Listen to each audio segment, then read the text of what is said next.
I believe that everything happens for a reason, that each of our lives have significant value, and that no matter how hard life gets, we should never lose hope.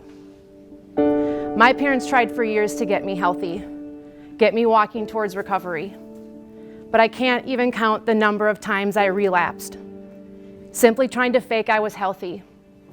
Mainly out of shame, I couldn't do one simple thing: eat food like a normal person. For years, I yo-yoed through a plethora of eating disorders. My weight dropped to 89 pounds, and desperate to purge just one more time, I swallowed a toothbrush. Deeply broken, I felt I'd never be good enough for anything. But then, at the suggestion of a caring soul, I found yoga. My knees were shaking and my anxiety was off the charts. But something happened that day in that yoga class. After what seemed like an eternity, class was over. And as I rolled up my mat and walked out the door, I noticed something I hadn't felt in years. That same anxiety that almost didn't let me unroll my mat was gone. My mind, clear. My Wednesday night yoga class became my weekly ritual of second chances. Eventually, those second chances led me to a yoga teacher training. Yoga became a platform for me to help others and at the same time help myself. In the years following that training, I continued to climb the walls of recovery. And it was during that time that I opened a yoga studio, married my high school sweetheart, and to our surprise, got pregnant. But on May 23rd, 2007, our tiny 2-pound daughter, Faith, was born into this world. And just 20 minutes later, died in my arms. Hope had a great message to share. She really connected with the audience, and I just really appreciated everything that she shared with us today, but also the gentle reminders that she gave us and how to help heal our bodies and minds. You have to believe that you're worth it. You just do. Why? Because you are. Our current beliefs and mindsets can either assist new opportunities to grow or hold new beliefs and opportunities back from blossoming. How many of you, and you don't have to raise your hand, would believe or would agree that what you think about yourself in life is really how it is then you act in your life? Someone could say, no, that's not true, or you know that's not really how it is, but because you believe it in your head, you're going to do or not do something. It's kind of like when someone recommends a product and they're like, that is the worst product ever. And it's like, really, it's just their experience was not very good.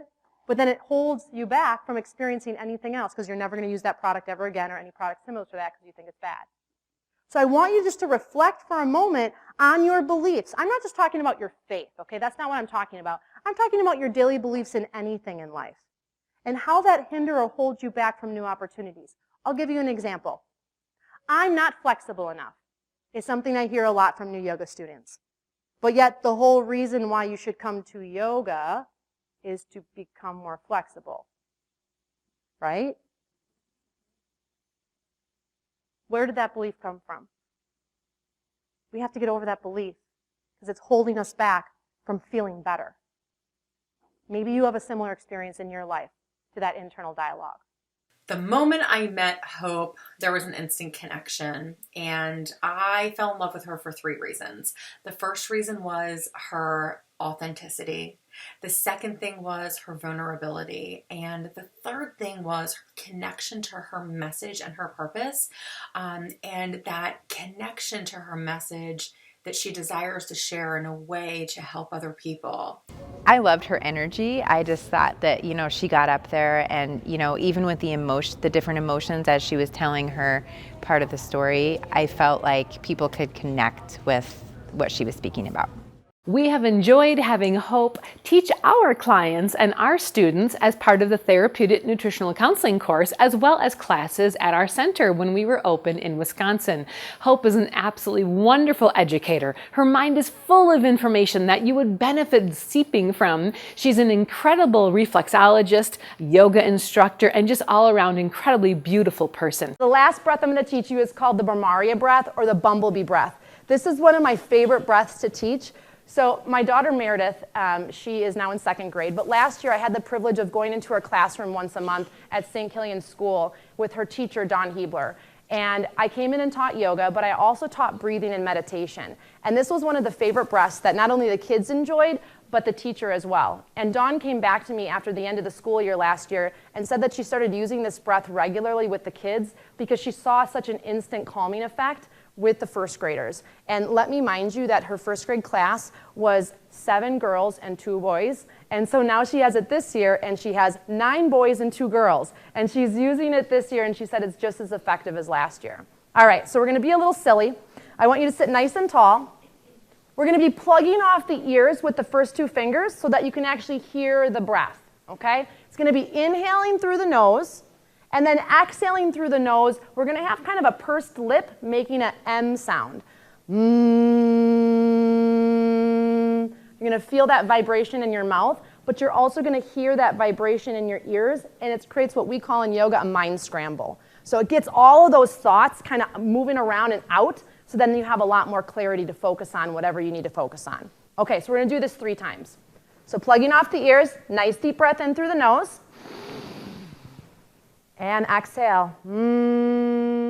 It was great to have the audience involvement. I really liked that it wasn't just listening to someone, it was interactive and something that we can take home and practice. And actually a few of the things I think I'm even going to teach other people that I know as well. As she spoke, people listened and their hearts were impacted, but they realized they could go out and do something different when they left that place because of how she laid it out. And so it was amazing to see the response from the audience and the meeting planners both. And I know how important it is for a meeting planner to want somebody great on their stage so an audience can be deeply impacted. And I want to encourage you, if you're considering Hope, please hire her to be your next speaker. And if you don't know Hope, look into her more because she is amazing. She's an incredible human being, and she wants to see change and difference made, and she can impact those people that you serve.